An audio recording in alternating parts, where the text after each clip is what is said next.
हम सब जानते हैं कि महाभारत युद्ध में श्री कृष्ण अर्जुन के सारथी बने थे। लेकिन युद्ध में एक समय ऐसा भी आया था जब श्री कृष्ण अपना सुदर्शन चक्र लेकर भीष्म सहित समस्त कौरवों का नाश करने के लिए रणभूमि में कूद पड़े थे। आइए जानते हैं कि कृष्ण, जो युद्ध में केवल अर्जुन के सारथी की ही भूमिका निभाने वाले थे, उन्हें आखिर युद्ध क्षेत्र में क्यों कूदना पड़ा और इसका क्या परिणाम निकला। दोस्तों, अगर ये वीडियो आपको पसंद आए तो वीडियो पूरा देखें और इसे लाइक करें और हमसे जुड़े रहने के लिए चैनल को सब्सक्राइब करें। ये घटना महाभारत युद्ध के तीसरे दिन की है। जब रात बीती और सवेरा हुआ तो भीष्म ने अपनी सेना को रणभूमि में चलने की आज्ञा दी। वहां जाकर उन्होंने सेना का गरुड़ व्यूह रचा और उस व्यूह के अग्रभाग में चोंच के स्थान पर वे खुद ही खड़े हुए। दोनों नेत्रों की जगह द्रोणाचार्य और कृतवर्मा थे। शिरोभाग में अश्वत्थामा और कृपाचार्य खड़े हुए। इनके साथ त्रैगत, कैकेय और वर्धान भी थे। मद्रक, सिंधुवीर और पंचदेशीय वीरों के साथ भूरिश्रवाक्षल, शल्यभद्रथ व जयद्रथ ये कंठ की जगह खड़े किए गए थे। दुर्योधन पृष्ठभाग पर खड़ा हुआ। कम्बोज, शक और शूरसेन देशीय योद्धाओं को साथ लेकर विंद तथा अनुविंद उस व्यूह के पुच्छ भाग में स्थित हुए।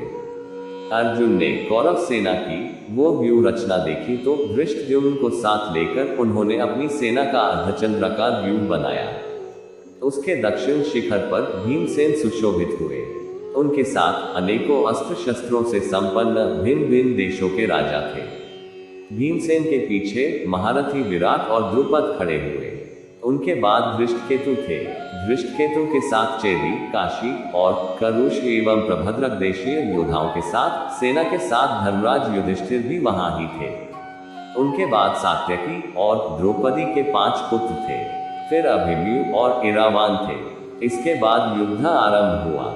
रथ से रथ और हाथी से हाथी भिड़ गए। कौरवों ने एकाग्रचित होकर ऐसा युद्ध किया कि पांडव सेना के पैर उखड़ गए। पांडव सेना में भगदड़ मच गई। पांडव सेना का ऐसा हाल देखकर श्री कृष्ण ने अर्जुन से कहा कि तुम अगर इस तरह मोहवश धीरे धीरे युद्ध करोगे तो अपने प्राणों से हाथ धो बैठोगे। ये सुनकर अर्जुन ने कहा, केशव, आप मेरा रथ पितामह के रथ के पास ले चलिए। कृष्ण रथ को हाँकते हुए भीष्म के पास ले गए। अर्जुन ने अपने बाणों से भीष्म का धनुष काट दिया। भीष्म जी फिर नया धनुष लेकर युद्ध करने लगे। भीष्म ने अर्जुन और श्री कृष्ण को बाणों की वर्षा करके खूब घायल किया। भगवान श्री कृष्ण ने जब देखा कि पांडव सेना के सब प्रधान राजा भाग खड़े हुए हैं और अर्जुन भी युद्ध में ठंडे पर रहे हैं, तब श्री कृष्ण ने कहा, अब मैं स्वयं अपना चक्र उठाकर भीष्म और द्रोण के प्राण लूंगा और धृतराष्ट्र के सभी पुत्रों को मारकर पांडवों को प्रसन्न करूंगा। कौरव पक्ष के सभी राजाओं का वध करके मैं आज युधिष्ठिर को अजातशत्रु राजा बनाऊंगा। इतना कहकर कृष्ण ने घोड़ों की लगाम छोड़ दी और हाथ में सुदर्शन चक्र लेकर रथ से कूद पड़े। भगवान कृष्ण बहुत वेग से भीष्म की ओर झपटे। उनके पैरों की धमक से पृथ्वी कांपने लगी। वे भीष्म की ओर बढ़े। वे हाथ में चक्र उठाए, बहुत जोर से गरजे। उन्हें क्रोध में भरा देख कौरवों के संहार का विचार कर सभी प्राणी हाहाकार करने लगे। उन्हें चक्र लिए अपनी ओर आते देख भीष्म बिल्कुल नहीं घबराए। उन्होंने कृष्ण से कहा, आइए आइए, मैं आपको नमस्कार करता हूँ। कृष्ण को आगे बढ़ते देख अर्जुन भी रथ से उतरकर उनके पीछे दौड़े और पास जाकर उन्होंने उनकी दोनों बाहें पकड़ ली। भगवान रोष में भरे हुए थे। अर्जुन के पकड़ने पर भी वे रुक न सके। अर्जुन ने जैसे तैसे उन्हें रोका और कहा, केशव, आप अपना क्रोध शांत कीजिए। आप ही पांडवों के सहारा हैं।